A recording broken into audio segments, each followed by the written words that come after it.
Hi friends, welcome to Lavanya's life style. ముందుగా అందరికీ తెలుగు సంవత్సర యుగాది శుభాకాంక్షలు. ఈరోజు వీడియోలో ఉగాది పచ్చడి ఎలా తయారు చేయాలో ఈ వీడియోలో తెలుసుకుందామండి.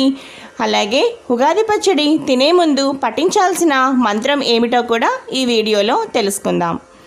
ఉగాది రోజు చక్కగా ఉదయాన్నే లేచి తలస్నానం చేసి శుచిగా ఉగాది పచ్చడిని తయారు చేసుకోవాలి.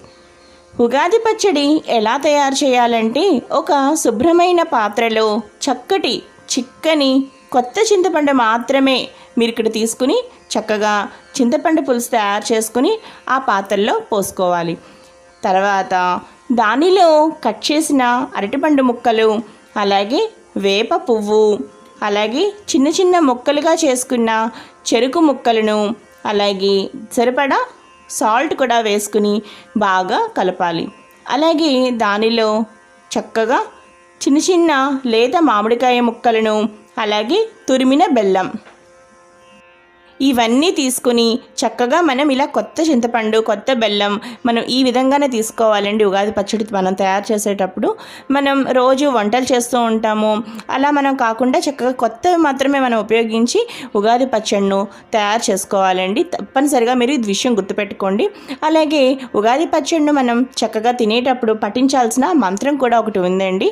ఆ మంత్రం ఏమిటో మీకు నేను చెప్తున్నాను, నోట్ చేసుకోండి.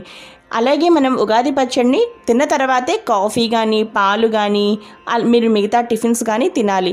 మొట్టమొదటిగా మనం కొత్త సంవత్సరాన్ని చక్కగా దేవుడికి పూజ చేసుకుని ఉగాది పచ్చడిని నైవేద్యం పెట్టి ఆ తర్వాత ఉగాది పచ్చడిని తిన్న తర్వాత మీరు మిగతా కాఫీ పాలు అవి తీసుకోవచ్చు.